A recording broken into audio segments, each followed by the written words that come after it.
temos abertura de temporada nova, né? Vamos fazer então a nossa prece? Senhor Jesus, Divino Mestre, lhe agradecemos, Senhor, por essa oportunidade que nos concedeu mais uma vez nessa noite, de podermos estar aqui reunidos em Seu nome, nos dedicando a conhecer um pouco mais sobre o Seu Evangelho. Que possamos, Senhor, neste momento, deixarmos de lado as nossas preocupações, as nossas aflições, a fim de que possamos, Senhor, estarmos realmente compenetrados nessa reunião, seja fisicamente aqui no salão, ou onde quer que seja, através da sala virtual. Agradecemos, Senhor, a todos aqueles irmãos desencarnados que se dispuseram a estar conosco aqui na noite de hoje, nos auxiliando, conduzindo, Senhor, no plano espiritual, essa reunião, bem como aos mentores deste projeto, desse trabalho, que tanto nos auxiliam, tanto nos intuem e tanto têm paciência conosco, Senhor, de forma a permitir que possamos trabalhar, mesmo ainda com tantas falhas, com tantos pontos a melhorar. Agradecemos ainda a presença dos nossos irmãos desencarnados que estão aqui em busca de tratamento, de amparo, de uma palavra amiga, de uma explicação. Todos eles, Senhor, possam estar sendo amparados por vossa misericórdia e abençoados naquilo que eles precisam. Esteja conosco, Senhor, nos auxilie, a fim de que nunca nos falte a oportunidade de trabalho em sua vinha, possamos ter a vontade firme de podermos reformar o nosso íntimo e nos tornar cada vez melhores, Senhor. Esteja conosco, hoje como sempre, que assim seja, graças a Deus. Bom, gente, como hoje é o nosso término, né? Além da gente fechar, gostaria que quem tivesse as ponderações para fazer acerca de tudo que a gente viu durante esse tempo, que as façam, né? Que a gente possa encerrar com chave de ouro, a gente poder concentrar, né? Todas essas ideias, essas reflexões, tá bom? Vamos fazer a leitura do texto para a gente contextualizar, já que o texto é pequeno. Estamos lá em João, no capítulo 6, versículos de número 66 até o de número 69. Desde então, muitos dos seus discípulos tornaram para trás e já não andavam com ele. Então disse Jesus aos 12: Querei vós também retirar-vos? Respondeu-lhe, pois, Simão Pedro: Senhor, para quem iremos nós? Tu tens as palavras da vida eterna, e nós temos crido e conhecido que tu és o Cristo, o Filho de Deus. Então, na semana passada a gente viu um pouquinho sobre o quem, né? Pedro pergunta para Jesus: a quem iremos nós? E é interessante que quem faz a pergunta do a quem é Pedro.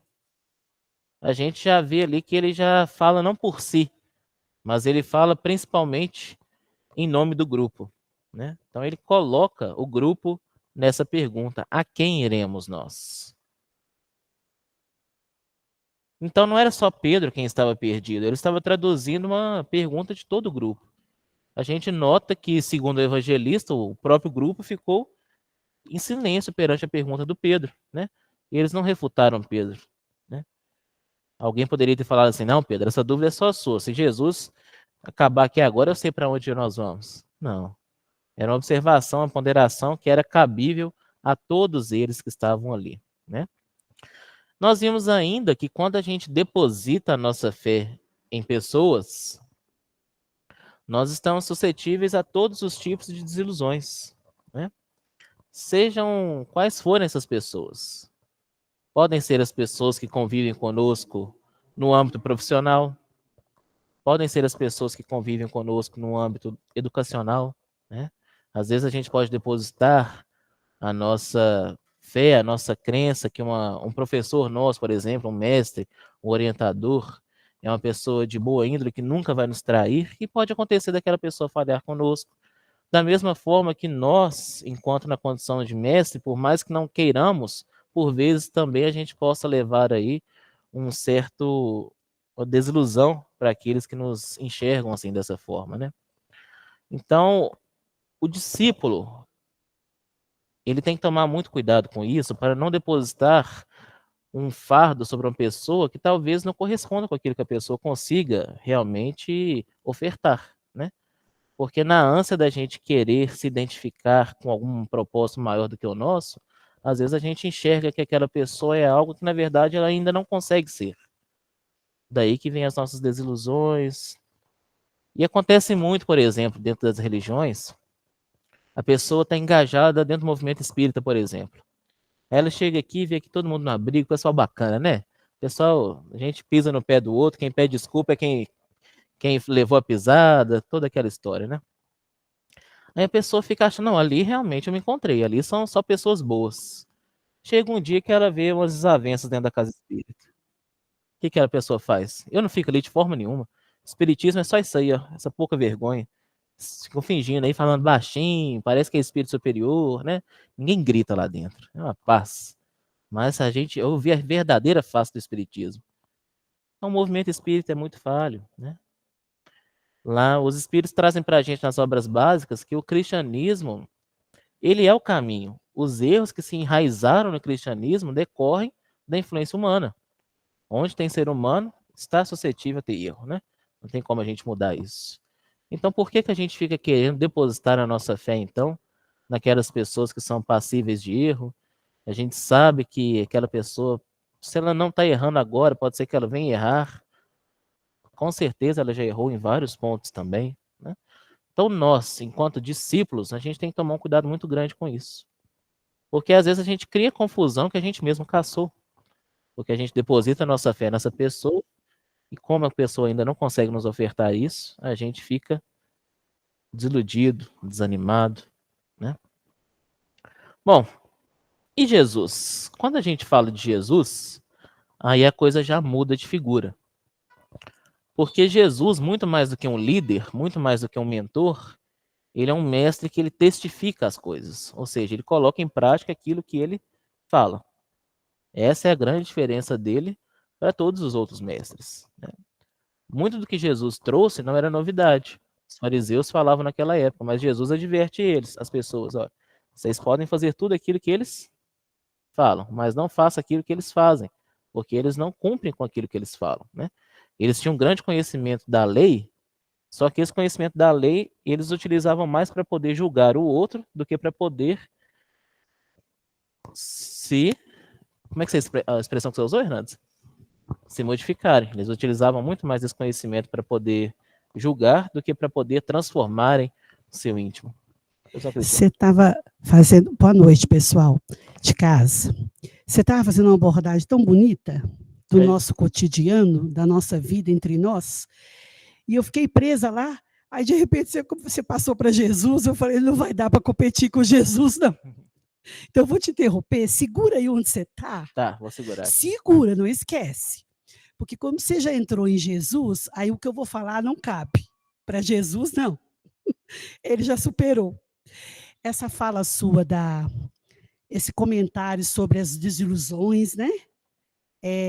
Entre aqueles com os quais nos relacionamos, e aí você foi muito feliz em tocar na convivência na casa espírita, porque às vezes há um pudor, né, de falar disso. Talvez entre nós não haja, mas a gente vê em alguns companheiros, a gente que está em casa espírita há muitos anos, a gente vê um pudorzinho, ou então os extremos. Ora acha que não pode haver, momento nenhum, nenhuma divergência porque está na casa espírita, né? Que absurdo ter divergência. É um erro. Ou então, não. A Lucy está aí. Ou então, não. Ei, Lu? Ou então, não. Eu vou ser sincero, franco, verdadeiro, eu vou falar o que eu penso, e que o outro exercite a caridade de me entender e de me tolerar. Eu vejo as duas coisas na casa espírita.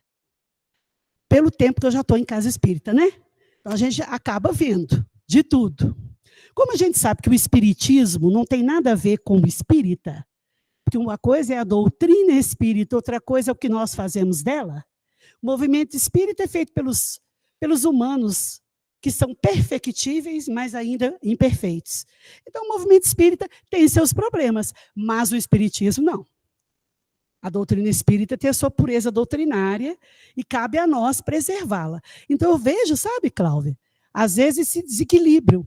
Ora, bonzinho demais, pisando em ovos, e a gente não precisa viver assim, nós podemos ser naturais, né? Ser naturais, olha, interessante, eu penso diferente de você. Deixa eu te falar o que eu penso. E isso vai ser uma maravilha. E vai ter hora que a gente vai, às vezes, perder a paciência, reunião de diretoria, discutir planejamento, tomar uma decisão, aí fica uma turma a favor, uma turma contra. São momentos tensos, mas faz parte. Mas também não precisamos ir para o outro extremo. Então, já que é para ser verdadeiro, eu vou ser a casca grossa que eu sou. Não. Aqui nós vamos aproveitar para exercitar a fraternidade, a tolerância e a compreensão, porque lá fora nós temos pouca oportunidade disso, porque as pessoas estão muito nesse campo de eu falo o que eu quero, né? Eu trato o outro do jeito que ele me trata, de um modo geral, né? Evidentemente que tem exceções imensas. Então, nós temos que exercitar aqui para a gente dar conta de lá fora, tentar também fazer a mesma coisa, né? Mas sem esses extremos. Então, eu gostei muito da abordagem, queria só fazer essa pontuação, porque às vezes vai para o outro extremo, né, Cláudio? Às vezes acha que, então, já que é para ser verdadeiro, que todo mundo me aguente. E não é por aí também. O outro não é obrigado a ficar tolerando os nossos amargores, né? Os nossos azedumes. O outro não é obrigado a ter que conviver com isso. Obrigada, tá? Eu achei que a abordagem foi muito boa, mas aí você entrou em Jesus, eu tive que te interromper. Muda, né? Quando a gente fala de ser humano, é sempre uma coisa muito complicada. E aí, se eu me perder no raciocínio, a Elisa me ajude. A Elisa conduziu esse raciocínio lá na mocidade, sabe? Acontece o seguinte. Nós. Você quer falar, Elisa? O que acontece? Nós somos ou nós estamos? Estamos, né? Então, nunca é um caráter definitivo aquilo que nós somos hoje, né? Por quê? Porque quando a gente sair daqui dessa reunião, nós não seremos mais quem nós somos agora, enquanto nós estamos aqui ainda. Então, a todo momento, nós estamos suscetíveis a mudanças, né? Não me recordo se foi Heráclito ou Parmênides que falou, daqueles filósofos pré-socráticos, que nenhum homem consegue entrar nas águas de um mesmo rio por 2 vezes. Porque quando ele for entrar de novo, nem o rio mais será o mesmo, nem o homem será o mesmo. Isso é uma verdade, porque nós mudamos a todo momento. Então, tudo aquilo que é mutável, ele está condicionado, então, a ter desavenças, a ter problemas, porque nós estamos em constante aperfeiçoamento. Quando a gente fala de Deus, qual que é o caráter um dos caráteres da divindade? Uma das características, imutabilidade, ou seja, Deus, ele não está. Deus, a todo momento, ele é. Ponto. Então, Deus não tem essa alteração. Nós somos ao contrário, assim como são as leis. Então, se hoje eu fiz alguma coisa assim de errado, aí ontem eu tinha feito tudo certo, aí ontem eu dormi assim, não, hoje Deus ficou feliz comigo, né? Hoje Deus está me amando. Aí hoje eu fiz algumas coisas erradas, eu vou dormir assim, Deus hoje não está me amando não, porque eu fiz as coisas erradas. Então, a gente coloca um sentimento humano para Deus, a gente tenta a todo momento humanizar Deus. Deus, se ele me amava ontem, ele vai continuar me amando hoje e vai me amar amanhã. Por quê? É imutável, não muda. Então não é como nós. O movimento espírita, ele ainda tem muito problema, assim como todas as outras religiões, porque estão constantes transformações também. A gente precisa ainda desses atritos, mas que quando houverem esses atritos, a gente tem o discernimento necessário para que a gente possa querer colaborar com a tarefa do Cristo muito mais com que o nosso argumento, né? Porque o grande problema é a gente querer sobrepor a nossa razão nesses momentos de conflito. Então, se eu estou pensando, direcionando meu pensamento para a tarefa de Jesus, e o outro também está, por mais que os extremos estejam conversando ali naquele momento, vai sair alguma coisa boa dali, porque o propósito, ele é único, é o de contribuir com a mensagem do Cristo, né? Então a gente tem que ter isso em mente, que quando a gente trabalha para Jesus, o patrão é Jesus. Jesus não está aqui para satisfazer as nossas vontades, é o contrário. Então, a todo momento, ao invés da gente querer assumir a condição de servo, a gente fica querendo assumir a condição de Senhor, né? Então, não, Jesus vai satisfazer as minhas vontades. Não é bem assim, né, gente? Não é nem um pouco assim, para falar a verdade. Nós estamos aqui na condição de servos é para fazer a vontade dele, nunca o contrário. Por quê? Agora entrando em Jesus. Jesus já é sabedoria completa. Quando a gente fala de sabedoria completa, é sabedoria completa mesmo. Imagine um engenheiro renomado aqui da Terra. Imagina agora um conjunto de engenheiros renomados aqui na Terra. Tá? Tem engenheiros de toda a parte do mundo reunidos. Eles têm uma dúvida. Não conseguem resolver algo. O plano espiritual também tem os seus engenheiros. Eles observando aquela dúvida, eles ficam pensando entre eles, como é que a gente pode fazer para resolver isso? Só que eles também não conseguem uma explicação para aquilo. Eles vão recorrer, então, aos superiores deles de engenharia, que conhecem muito sobre engenharia. Conhecem mais do que aqueles que estavam na Terra e conhecem mais do que aqueles superiores aos que estavam na Terra também. Só que eles também não conseguem resolver. E vai subindo de escala, vai subindo de escala. Até que chega um momento, se ninguém conseguir resolver, sabe quem que vai tirar a dúvida deles? É Jesus. Porque Jesus tem esse conhecimento pleno também. Das engenharias da terra, da medicina, da música, da arte. Então, Cristo, ele já tem essa condição de poder auxiliar em tudo que há aqui na Terra, porque ele conhece tudo. Ele conhecia tudo há 4,5 bilhões de anos atrás, quando a Terra foi criada. Ele foi o seu co-criador. Então, ele é sabedoria. Então, se eu tenho uma dúvida, Jesus sabe resolver minha dúvida, né? Só que ele também é um amor incondicional. O que é o amor incondicional? É o oposto do nosso amor também, muitas das vezes. O nosso amor, ele é condicional. Ou seja, eu amo aquela pessoa dependendo daquilo que ela faz para mim. Ou eu amo aquela pessoa em função do que aquela pessoa desperta em mim. Às vezes não precisa necessariamente dela fazer algo, mas por eu ter afinidade com a forma que aquela pessoa pensa, com aquela pessoa sente, eu gosto daquela pessoa, eu amo aquela pessoa em função dessa condicionante. Né? Perceba, não precisa dela fazer nada para mim, mas por ela estar mais afinizada comigo, fica mais fácil de eu amá-la. Então é uma condicionante. Né? Quando a gente estuda no campo da sociologia, por exemplo, a gente fica muito restrito ao nosso grupo, né? Por exemplo, todos nós somos brasileiros, nascemos aqui no Brasil. Se um brasileiro é diferente de mim em termos de crença, de cultura, de fazer as coisas, eu vou achar muito mais estranho do que se uma pessoa que mora em outro país for diferente de mim. Porque aquelas pessoas que estão no meu grupo de convívio, eu tenho a crer que elas são muito mais parecidas comigo do que outra pessoa que está de fora. Então, quando uma pessoa que está perto de mim, a Cristina, é totalmente diferente de mim, eu falo, não, essa Cristina aí, eu não vou com a cara dela, não. Totalmente diferente de mim. É só figurativo, tá, Cristina? Senão depois acaba aqui, me chama para conversar ali, ó. Então, o nosso amor, ele tem muitas condicionantes, em termos que a gente às vezes nem consegue explicar. Tá? E Jesus, tendo sentimento, tendo também esse amor incondicional, tendo a sabedoria completa, ele não poderia deixar de ter também a moral absoluta. Ou seja, Jesus não está sujeito à corrupção.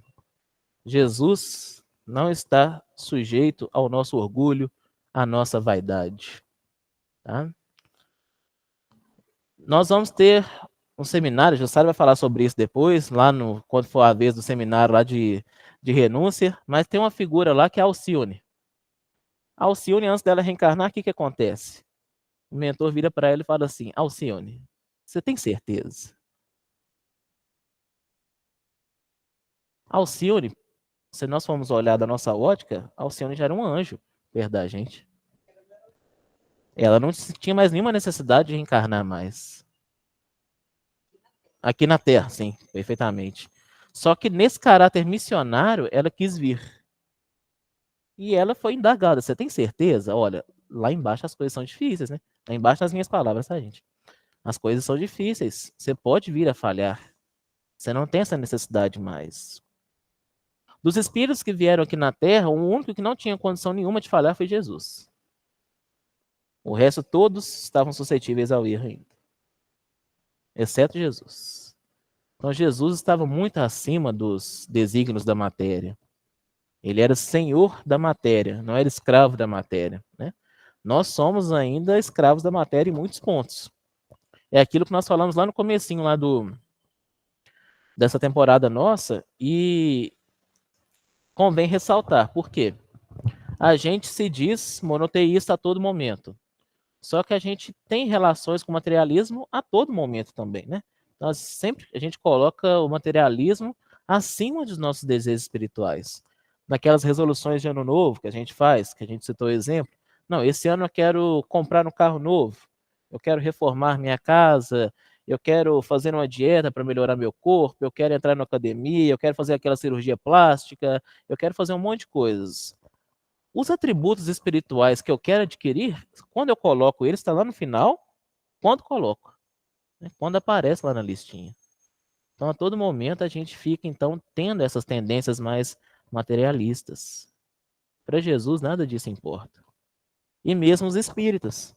Os espíritas, sabendo da realidade do mundo espiritual, qualquer religião cristã, na verdade, né? A gente pode falar assim.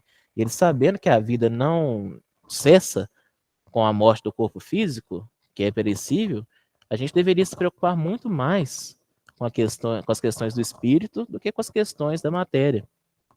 Hoje a gente fica preocupado, às vezes, entre as religiões principalmente. Ah, religião tal é uma ameaça à minha religião. Por exemplo, protestantismo é uma ameaça ao espiritismo, que o pessoal vai lá para a igreja e não volta. Ah, não, catolicismo é uma ameaça ao protestantismo, porque lá na missa eles gostam mais e ficam por lá. Gente, isso não tem nenhuma razão de ser, porque o maior problema das religiões hoje, entre aspas, os maiores inimigos assim das religiões falando, os maiores adversários, é o próprio materialismo, não são as próprias religiões. A matéria, esse sentimento cada vez maior que a gente está vendo na sociedade de querer cultuar a matéria, seja através do dinheiro, da posse, do poder, de tudo que a gente já conhece, são os maiores adversários ao progresso espiritual. Não são as outras religiões. Se uma pessoa saiu da casa espírita que se converte ao catolicismo e fica lá e se torna um excelente católico, um excelente cristão, que bom. Não tem nenhum problema ela estar lá. Se ela está conseguindo ser um bom cristão lá, que ótimo. Às vezes uma pessoa tem problema com álcool, com a droga, chega na casa espírita, ela escuta aqui, não, a gente pode fazer tudo que a gente quer. Só que a gente vai colher as responsabilidades de tudo isso. Às vezes a pessoa não entende. Ela chega dentro da igreja protestante, que apresenta para ela o conceito de inferno, aí ela fica com muito medo daquilo e se transforma. Naquele momento, aquilo ali foi o melhor para ela. Era o que ela precisava de ouvir, que ela estava na condição de assimilar. Então, naquele momento, aquilo foi o melhor para ela. Então, tudo que leva até o Cristo não é adversário das outras vertentes que também o levam até ele. A gente tem que tomar muito cuidado com a matéria. A matéria, ele é um fator preocupante nas nossas relações. Pois não, Ju? Vou começar do fim, porque essa sua última fala me lembrou um senhor, há muitos anos atrás, lá na União Espírita Mineira, na salinha que o São Manuel desenvolvia o estudo com a gente, 1h30. Era São Manuel e Dona Lourdes Boechat, né? Então, o São Manuel discorrendo brilhantemente sobre o livre-arbítrio e a responsabilidade, um senhor levantou no meio da reunião, falou assim para ele, eu não estou preparado para essa responsabilidade, não. Saiu da sala, nunca mais voltou. Até a reunião ser extinta. E todo mundo teve que ir embora, porque a sala, né, a reunião foi fechada, foi encerrada. Nunca mais voltou. Não voltou mais à casa espírita, porque não está preparado para ouvir isso que você acabou de falar. Você pode tudo, só que você vai responder por tudo que fizer. Né? Então, isso me leva para o início do raciocínio que eu queria trazer, né? Pedro com Jesus. A quem iremos, Senhor? Só tu tens palavra de vida eterna. Jesus é o mestre, é o exemplo, é o modelo e guia, né? E nós somos muito apegados. Eu acho que o nosso equívoco ainda é uma imaturidade enorme em termos de sentimento. A gente não sabe o que é amor, a gente entende apego. Apego e posse são coisas que a gente compreende e exercita todo dia. O amor, paixão, né, Cristina? Às vezes a paixão, né, desequilibrada, sem freio, também passa os ciúmes, todas as suas consequências.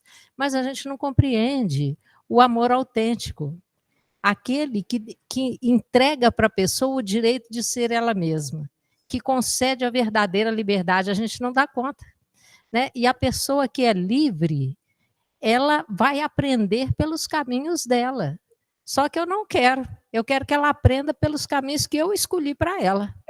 Você entendeu? Então a gente começa com os filhos, com a família, os parentes mais próximos, marido e mulher, né? Pais, os pais vão envelhecendo, você começa a tratá-los. O senhor tem que fazer isso, a senhora tem que fazer isso, a colocar todo mundo num cercadinho, porque a gente quer ser Deus. No fundo, o que a gente quer? A gente quer ser Deus, proteger todo mundo, né, cercar todo mundo, conceder felicidade plena para todo mundo, evitar que nossos filhos passem pelas dores e pelas dificuldades, a gente não quer. O que todo pai, toda mãe fala? Não, eu dou graças a Deus que meu filho não precisa passar pelo que eu passei. Isso é clássico, né? Eu dou ao meu filho mais do que o que eu recebi dos meus pais, né? Isso é clássico no pensamento e no comportamento de toda pessoa. E, no entanto, a gente tem que reconhecer que eles têm caminhos próprios e que o apego não leva a lugar nenhum. Então, Jesus, ele não segurou ninguém. O Pedro estava armado, tinha uma espada na roupa do Pedro, né? No dia que Jesus foi preso. Jesus nunca falou para o Pedro, não use essa espada, não. Eu sou mestre da paz, por que você está carregando essa espada? Nunca. Deixou ele escolher. Ele queria se proteger pela violência. Jesus deixou até o momento em que excedeu e ele foi lá e corrigiu com a orelhinha lá do soldado. Né? A passagem daquele que desencarna e pede para retornar para avisar os irmãos. Né? Deixa eu voltar lá, senhor, para avisar meus irmãos que como é que é esse negócio do lado de cá, para eles se melhorarem lá.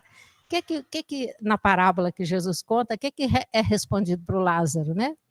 Eles têm Moisés e os profetas, que os ouçam, que os ouçam. Nós temos o Evangelho de Jesus interpretado, como você lembrou bem, em diversos segmentos cristãos diferentes, que os ouçam, né? Que as pessoas escolham, tenham o direito de escolher. Você quer escolher esse caminho? Vai com Deus, meu filho. Vai com Deus. Se você falar assim para uma pessoa, olha, vai com Deus, sabe o que ela vai falar? Não me ama, não. Não me quer bem, não. Me detesta, me odeia. Está me deixando, está me mandando embora. Você fala, não, eu estou respeitando seu direito de ir. Você não escolheu ir? Vai com Deus, então, que Jesus te abençoe, porque eu quero outro caminho. Eu não vou te obrigar a vir no meu caminho, mas eu também não vou seguir o seu. Cada um tem o seu caminho. Mas isso para nós é ofensa. É o que a Cristina estava trazendo lá no início, né? Isso é ofender o próximo. A gente está muito despreparado para o amor autêntico, para o respeito à individualidade, né? A postura do outro, o outro ser diferente sem que a gente se sinta obrigado a ser igual a ele ou se sinta naquela necessidade de se omitir. Não vou falar nada não para não ofender. Ou eu me omito para não ofender o outro, ou eu me sinto constrangido a seguir o outro. Vaquinha de presépio, né? Seguindo ali. Então, esse amor do mestre que Jesus veio ensinar para a gente, olha, ele não obrigou ninguém a nada. Tem uma, agora só para encerrar, tá? Tem uma passagem, senão eu vou falar o resto da noite, né? Tem uma passagem do apóstolo Paulo, lá no livro Paulo e Estevão. Eu gosto muito de meditar sobre ela, eu acho ela brilhante, porque o Pedro e o João evangelista estão lá se doendo todos por causa da postura do Tiago, transformando a Casa do Caminho numa sinagoga. E os dois lá, o que será que nós vamos fazer? E o Pedro estava justamente contando para o Saulo de Tarso, depois de convertido, que eles passaram noite sem dormir. os dois, Pedro e João Evangelista, conversando, se eles deviam interferir, se eles deviam, né, tomar alguma providência com relação ao Tiago. Não tomaram. Eles decidiram, depois de muito ponderar, deixar o Tiago fazer o que queria na casa do caminho. O que Jesus fez? Respeitou a postura dos dois, do Pedro e João, foi lá no meio do inimigo e buscou o maior inimigo do cristianismo, que era o Saulo de Tarso, doutor da lei, e trouxe para dentro da doutrina cristã para fazer o serviço que aqueles que estavam lá não quiseram fazer. Por aquele sentimento de eu não vou ofender, eu preciso conciliar, eu preciso ser igual a todo mundo. Não, nós não podemos brigar, a gente não pode ter nenhum tipo de ponto de tensão, né? Foi lá e buscou o inimigo. E pôs lá dentro, falou, olha aí, se vocês não querem fazer, esse cara aqui vai fazer. E não foi de uma forma discreta. E o cara fez. E não foi discreto. Não foi muito discreto. Né? Então, assim, isso eu de vez em quando eu volto lá para ler de novo as palavras, para ver se eu consigo decorar. Na hora que precisa repetir, não decoro, viu, gente? Tem jeito. Cada hora que eu conto isso, sai de um jeito. Mas está lá, no livro Paulo Estevão, o Pedro contando para o Saulo que ele e o João passaram esse aperto todo. E não conseguiram mudar o Tiago. Quem mudou o Tiago? Buscou o doutor da lei, que chegou lá e falou assim, se Jerusalém continuar desse jeito que está, daqui 50 anos ninguém saberá quem foi Jesus. Palavras do Saulo de Tarso, antes de mudar de nome. Depois de convertido, mas antes de mudar de nome. Ninguém vai saber quem é Jesus daqui 50 anos, se a gente deixar Jerusalém do jeito que está. Então, ele parte para... Ele não também, apesar das várias contendas lá dentro da Casa do Caminho, né, nas assembleias, ele parte para a solução. Ele fala, não, eu vou buscar auxiliar, eu vou para a rua, eu vou para os gentios, né? Eu vou fazer coletas para ajudar a Casa do Caminho a se tornar independente financeiramente, para não ter que ficar submetendo a essas coisas que o Tiago está fazendo aqui. Ele está transformando a pureza doutrinária na sinagoga de Moisés. Quase conseguiram colocar Jesus como mais um dos profetas. Se não fosse o Pedro nessa hora apelar, o Pedro apelou. Foi a única hora que ele apela, é essa hora. Ele fala, não, aí também já foi demais, né? Aí ele fala, não, aí também vocês já passaram muito dos limites. E aí ele fez valer a postura firme dele de líder e não aceitou. Mas até isso foi cogitado por causa do Tiago e a postura dele dentro da casa. Então, não é fácil amar com desapego, mas com responsabilidade, com seriedade, falar, você não vai fazer, não, eu vou lá chamar a Érica, ela vai fazer, vai dar certo. Você tem todo direito de não fazer. Se você não fizer, a Érica faz, a Cristina faz, né? O Cláudio faz, qualquer um faz, Sofia faz. Né? Tá aí chegando com a bola toda. Então, assim, é isso, sabe? Eu acho que isso é o ponto nevrálgico do estudo do Evangelho. É entender que o mestre é de amor, mas que amor é esse? Que amor é esse? Que amor eu sinto? Qual que é o nível do sentimento do amor no meu coração? Eu consigo olhar para uma pessoa e falar, vai com Deus? Se ela tomar uma decisão equivocada, falar, escolha sua. Se você precisar, eu estou aqui. No que eu puder, eu faço para te ajudar, mas eu não vou sair do meu caminho para te ajudar. Parábola do bom samaritano. Socorreu, botou lá na hospedaria e foi embora. Não saiu do caminho dele para socorrer. Ele fez a parte dele e prosseguiu o caminho dele. Entendeu? O outro morreu. Morreu, o problema era dele. Era a hora dele morrer. O outro sobreviveu, mas ficou necessitado, ficou dependente. O problema é dele. A parte que eu tinha que fazer, eu fiz. Mas a gente acha que isso é pecado, que isso é ofensa, que a gente não está tratando adequadamente a outra pessoa. Nós temos horror e medo da verdadeira liberdade, do verdadeiro amor, do verdadeiro direito, porque tudo isso traz responsabilidade para nós. E não sei se a gente dá conta dessa responsabilidade. Obrigado, viu, Cláudio? Ô, Ju, você fez eu lembrar, nessa questão do amor desapegado, tem uns 12 anos isso, mas eu nunca esqueci. Lá na casa espírita que eu frequentava, durante muito tempo houve um presidente fixo. Esse presidente ficou lá, acho que por calculo eu que tenha ficado aí uns 8 anos. Tá? Só que, por questões profissionais, esse presidente precisou ir embora. E ele foi. Né? A casa se sentiu muito desamparada, porque tinha ficado muito tempo com eles ali, com ele ali na direção, na condução, e lá não tem essa característica que nós temos aqui no abrigo, por exemplo, de ter tantas coordenações, ter tantas coisas, né? Então a figura do presidente lá é realmente estar mais ou menos participando de todas as tarefas da casa. E aí outra pessoa ficou assumindo o lugar dele e ficou assim durante muito tempo também, tá? Quando eu comecei a frequentar lá, já foi no finalzinho desse mandato dessa pessoa que precisou sair por questões profissionais, e entrou o outro. E o outro ficou lá por muito tempo. Só que chegou um dia que aquele presidente que tinha saído conseguiu retornar para Uberaba. Aí todo mundo ficou ansioso, né? Ah, não, agora ele vai assumir de novo a presidência, tal, tal, tal. Aqueles que eram descontentes com a gestão dele ficaram felizes quando ele foi embora. Agora, aqueles que não estavam gostando da gestão da atual ficaram felizes quando ele retornou. Aí um dia na reunião, toda última terça, ainda hoje é assim, toda última terça-feira do mês lá, tem a reunião de médiuns. Então, a reunião com todos os médiuns da casa juntos. Aí ele falando lá assim, olha, vou usar um nome fictício. Eu não vou voltar agora, e um dos motivos que eu não vou voltar é porque o João, que está aqui conduzindo as tarefas hoje, ele dá a chance de vocês errarem. Eu não dou a chance de vocês errarem, eu não dava a chance de vocês errarem. Quando eu percebi isso, eu verifiquei que o trabalho que ele estava produzindo aqui nessa casa era muito maior do que o meu. Porque concedia a responsabilidade para os outros e permitia que eles ainda incorressem em erros. Por mais que o erro não fosse, às vezes, salutar, mas era remediável. Mas se ficar muito dependente de uma pessoa só, se essa pessoa desencarna de hoje para amanhã, pode ser que a casa espírita nem funcione mais. Né? Então a gente tem que tomar esse cuidado grande também, até mesmo nas tarefas que a gente assume dentro desse movimento religioso. Quando Pedro, agora voltando aqui um pouquinho para o versículo especificamente, quando Pedro fala a quem? Essa pergunta, além da gente ficar com essa pulga atrás da orelha, né? Pedro estava se perguntando assim, mas quem que seria o outro? Ele também carrega ali um ponto fundamental. Ele reconhece que há necessidade de ter alguém. Ele não fala ao que iremos, aonde iremos, não é local, nem é objeto, é pessoa.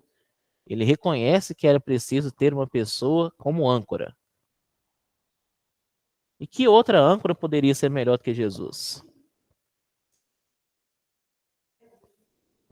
Até hoje não tem nenhuma.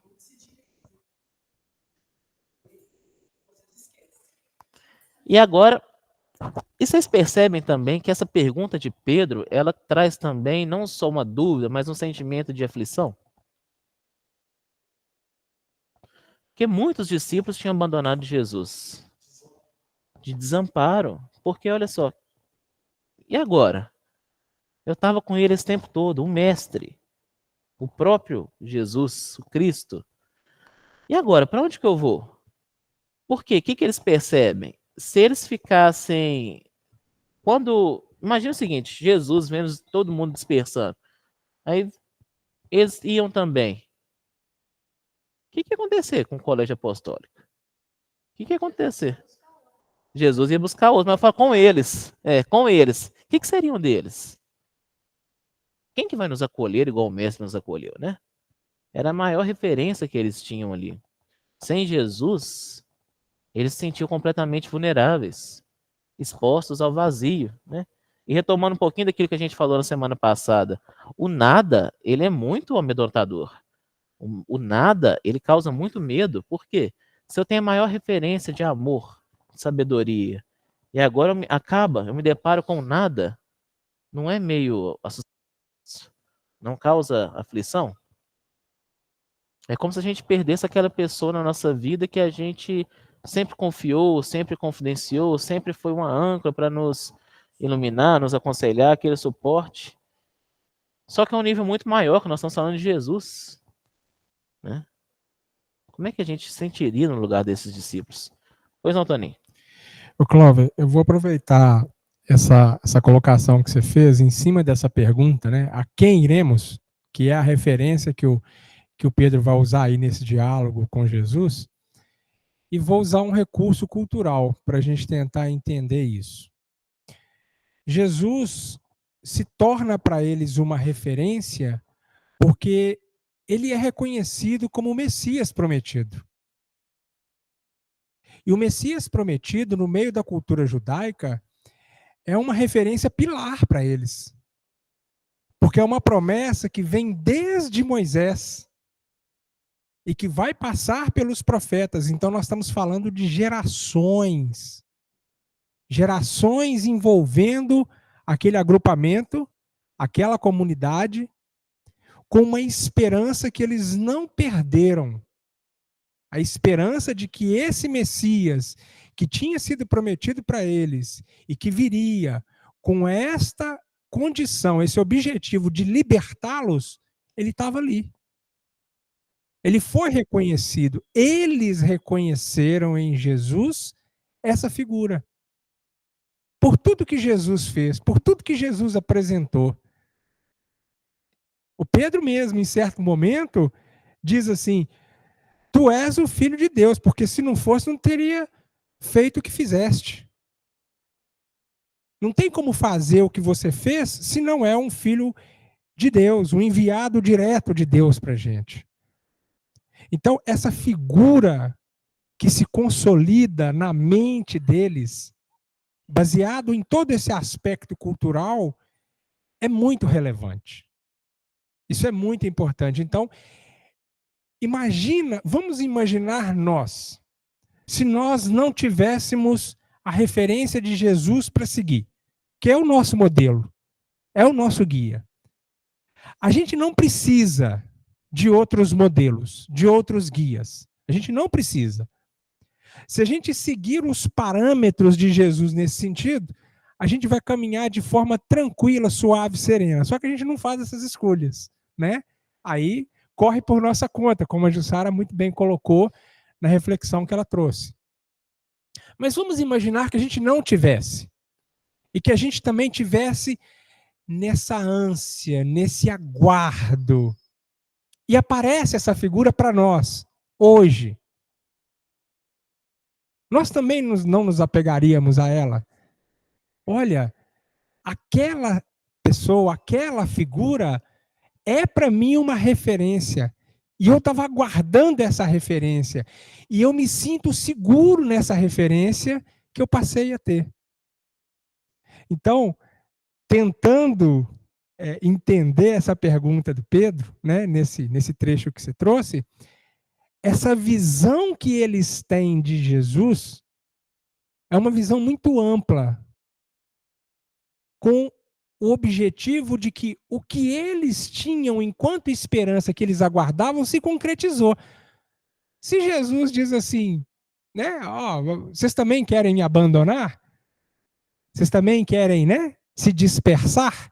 Como tantos estão se dispersando?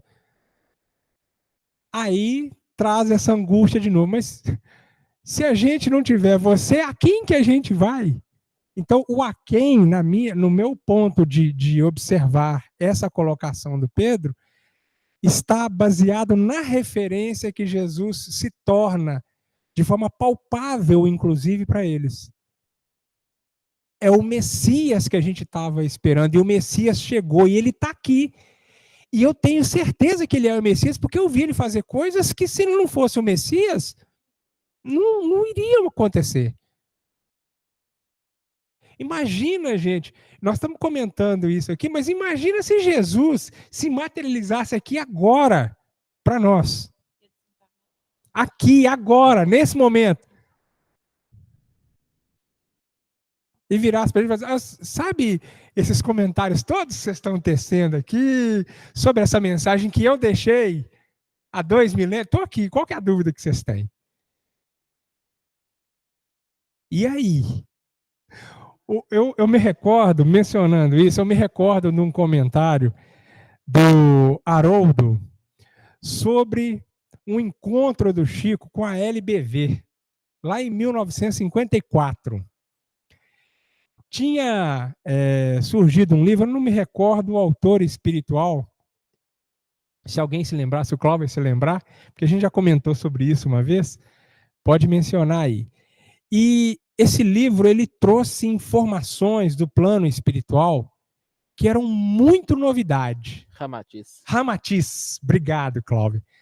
Era uma obra do Ramatiz, né? Tinha um médium, então o espírito é o Ramatiz, e esse livro trouxe muitas novidades sobre vários processos no plano espiritual.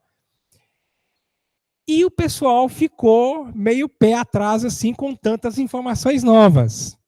E aí foram até Pedro Leopoldo, se eu não me engano, acho que era Pedro Leopoldo, que o Chico estava lá, foram a Pedro Leopoldo para conversar com o Chico. E tem a gravação disso, levaram um gravador, que é esse gravador antigo e tal, e foram conversar com o Chico, com o auxílio do Emmanuel. E o Chico foi esclarecendo uma série de coisas que o pessoal foi perguntando. E aí ele foi falando de processos de ciclos e falando de tamanhos de ciclos, né, das raças que já aportaram na Terra, as progressões, etc. e tal. E aí, tudo isso para dizer o seguinte, qual que foi o questionamento que o Haroldo fez? Gente, por que eles não aproveitaram o Emmanuel para perguntar muito mais informações sobre essa realidade espiritual nesse momento? Por que eles não aproveitaram? Então era a referência ali daquilo que estava acontecendo. Nesse instante aí, nesse diálogo, Jesus é essa referência. E não tem outra. E eles sabiam que não iam ter outra, porque ele era o Messias. Ele tinha o reconhecimento deles. Então eles não tinham a quem buscar.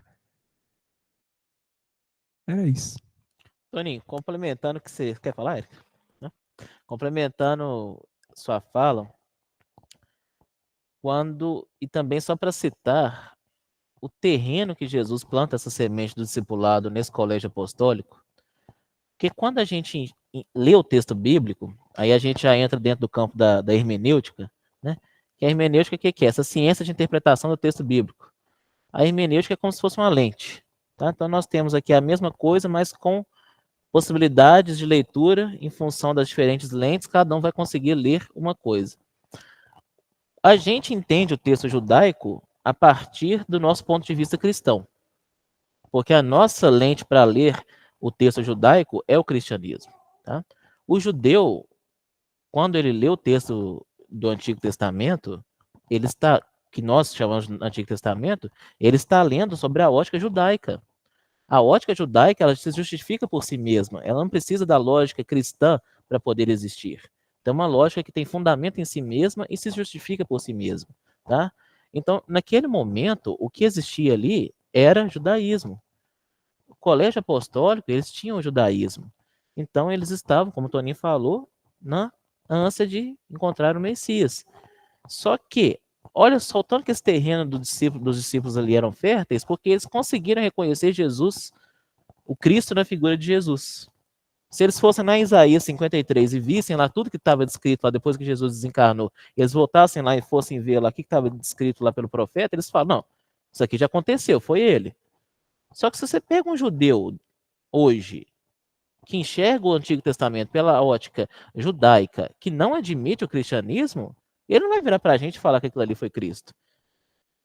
Ele vai, não, ainda não veio Cristo. Estou aguardando ainda. Tá?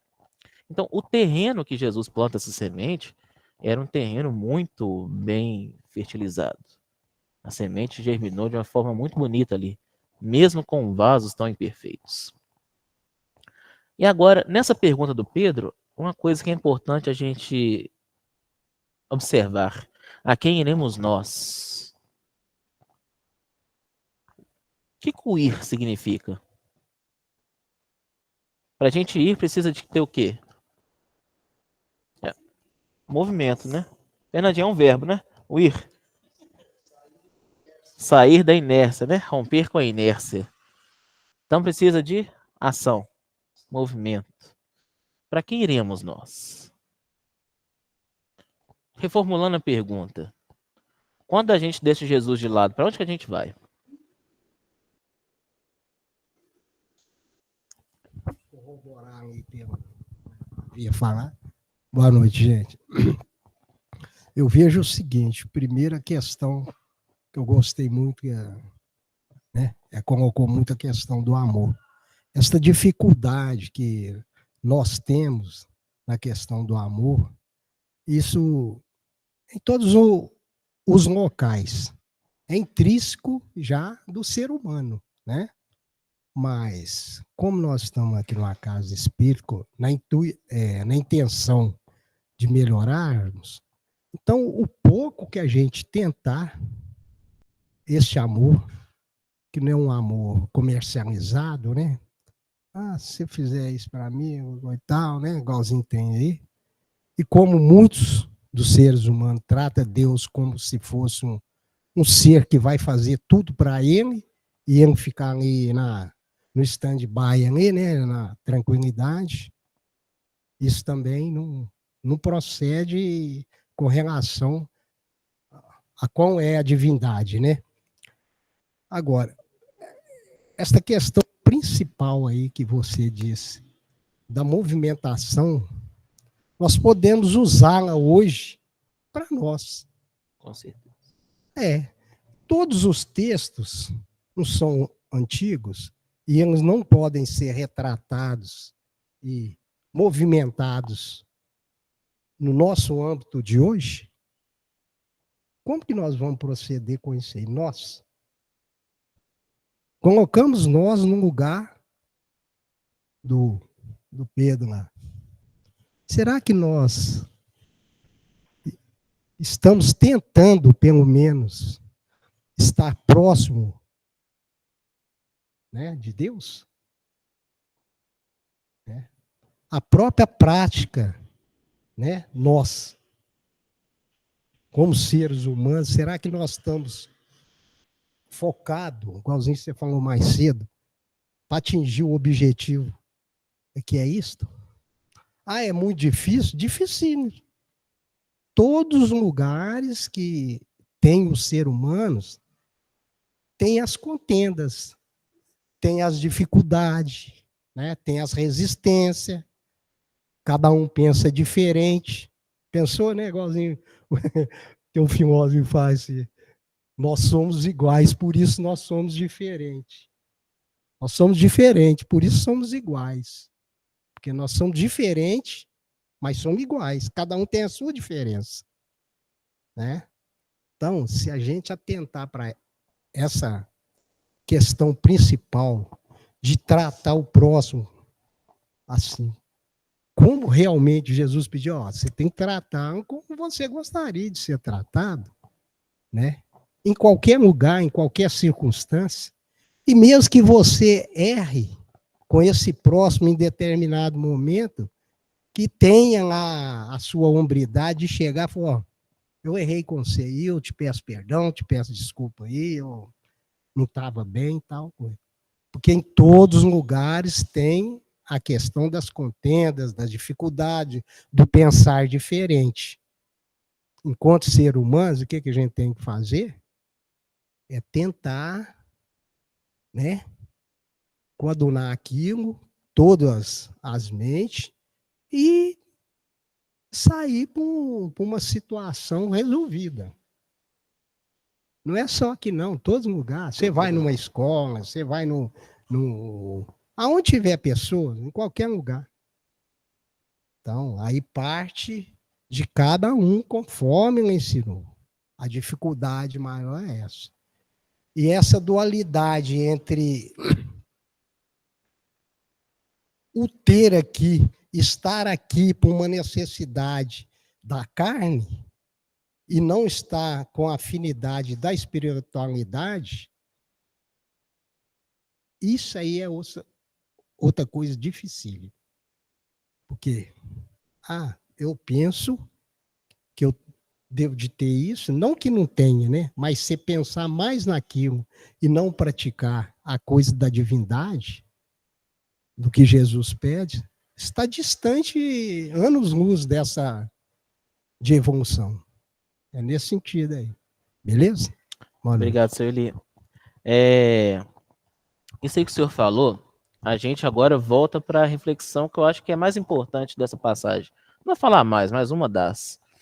A gente sabe, quando Pedro fala a quem iremos nós, a gente consegue compreender qual que era a dúvida de Pedro. Ou seja, a gente precisa de um líder seguro para ir. Só que, no nosso dia a dia, a gente se posta mais como Pedro, reconhecendo que não tem para onde ir, nós vamos seguir Jesus, ou a gente se comporta mais como aquela multidão que abandonou Jesus quando o discurso não foi mais agradável para eles. Então são dois momentos diferentes nessa passagem que a gente enxerga, que a gente está nele ao mesmo tempo às vezes. Não, estou seguindo Jesus aqui, firme, é meu Senhor, é meu mestre, não, agora tá difícil seguir Jesus, vou seguir mais não. Né? Então nós somos muito condicionantes, a gente quer seguir o Cristo quando tudo está bem para a gente. Ou a gente não quer seguir o Cristo quando tudo está bem para a gente, acontece também. Né?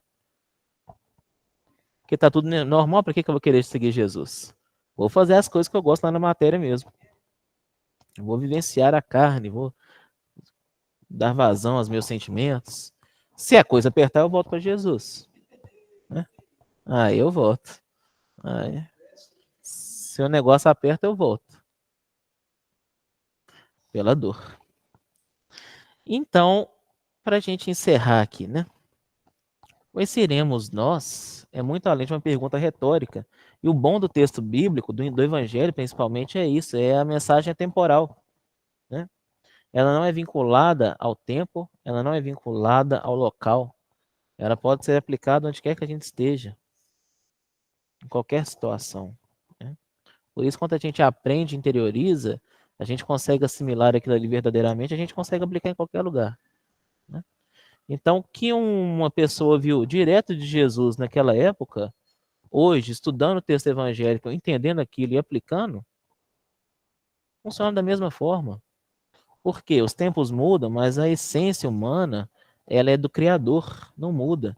Então, uma lei divina, a lei de amor, ela é amor em qualquer lugar do universo. Se eu sair daqui na Terra e for em qualquer outro lugar do universo, a lei de amor prevalece. O evangelho consegue ser aplicado. Eu não vou chegar num lugar e lá eles vão interpretar o amor assim, não. Aqui é um lugar muito mais evoluído que a Terra, amor aqui pra gente é quando a gente mata o outro. Não tem isso. Amor é amor. A mensagem do Cristo é amor? É, em qualquer lugar. Cabe em qualquer tempo, qualquer espaço, hoje como sempre. Então, essa é uma característica dessa passagem, da gente enxergar isso também. Da gente reconhecer, estar mais na figura de Pedro e reconhecer que Jesus é o único que pode ter as palavras de vida eterna. Né? Palavras de vida eterna. Aí lembrando lá do iniciozinho, quando a gente trouxe a história lá do Grupo Emmanuel, né? Daquela luz imperecível, o livro Luz Imperecível. Olha o título desse livro, Luz Imperecível. Nunca perecerá. Nunca vai deixar de existir. É maior do que tudo, do que todos nós aqui. E que a gente fique voltado então para essa luz, para nos iluminar, para nos guiar, ao invés da gente fechar os olhos e fazer conforme a multidão de debandar quando a gente se sente contrariado com esse discurso. Bom, nosso tempo se encerra agora. Nossa 1 hora. Vou passar pro Toninho. Toninho quer falar, vou sair daqui para ele aparecer lá na câmera. Pode ficar aí, não precisa se preocupar não, vem cá. Se preocupar não, aquele menino ali que resolve com a câmera. Então você sobe com a Catarina, fica melhor aí, ó. O problema é dele. Não, vem cá. Nós ficamos juntinhos aqui, ó. Nós estamos juntinhos. Tá todo mundo vendo a gente, não tá? O pessoal de casa também tá vendo a gente, não tá, Wilson? Então, beleza. Gente, o Clover tá encerrando hoje, né, a temporada dele. Obrigado, viu, amigo? Pelas reflexões todas aí ao longo dessas semanas. Na semana que vem, começa a minha temporada. A responsabilidade, a batuta passa para mim, né, Ju? Estarei aí responsável pela próxima temporada. E eu convidei a Catarina. Catarina veio hoje para conhecer esse formato aí, né, aconchegante. Convidei a Catarina para fazer a abertura para a gente, tá? Então, semana que vem, a Catarina vai estar aqui conosco, se Deus quiser, vai falar um pouquinho sobre João Batista no deserto, foi o texto que ela escolheu, né? E já para deixar todo mundo também confortável, na sequência, nós vamos começar a falar sobre Jesus no deserto. Então, eu vou falar sobre Jesus no deserto, ela vai falar sobre João Batista no deserto. Ela vai abordar Lucas, né? É Lucas? E eu vou abordar Mateus, tá? Só adiantar para vocês, depois da semana que vem, já vou adiantar o futuro que nem me pertence, né? Depois da semana que vem, na semana ali do Dia das Crianças, eu estarei ausente. Então, eu vou contar com a colaboração de Ju, de Cristina e de Fernandinha aqui. Elas vão fazer um EMEG diferente aí com vocês, tá? Então, a Catarina vem semana que vem, abre a temporada, depois Ju, Cristina e Fernandinha vão atuar aí com vocês, eu não estarei aqui. E aí, na semana seguinte, aí a gente entra de cabeça em Jesus no deserto. Tá bom? Então fica a dica, ó, João Batista na semana que vem, depois Jesus, tá? Obrigado pela presença hoje. Tá, vou passar para o Cláudio e depois a Ju faz a prece de encerramento para nós, viu? Gente, o fechamento foi com chave de ouro da abertura da abertura da temporada pela Catarina, continuação com as meninas e com o Toninho. Mas eu quero agradecer mais uma vez pela abertura também da minha temporada feita pela Érica. Foi uma abertura muito especial. E volte sempre que quiser, tá bom? Não deixa claro. Eu vou ficar em pé pela honra do momento aqui, viu, Cláudia? Facilitar para a turma lá também, né? E vou aproveitar para agradecer. Gente, vocês perceberam que foi a primeira temporada para valer do Cláudio aqui? Seja muito bem-vindo, Cláudio. Parabéns pela temporada, refletimos bastante, aprendemos junto. Não é? Parece, não, eu tenho certeza, né, Cristina? Que do lado de lá, esse menino já vem se preparando há muito tempo, né? Então, está aí, bem-vindo ao EMEG, efetivamente agora. A Fernandinha é retorno, né, Fernandinha? Estava aqui nos tempos iniciais. E a Érica participando aqui conosco no presencial também. E, coincidência, eu já falei com ela que eu não acredito. Ela fez 2 semanas, assim, aparentemente ao acaso, ano passado, quando abriu minha temporada, e agora 2 na do Cláudio, né? Pode. O Cláudio está convidando para uma abertura de 7 semanas para a Érica. Nós vamos programar, né, Érica? Gente, então vamos agradecer a Jesus, né? É muito bom estar aqui, estar com vocês, viu?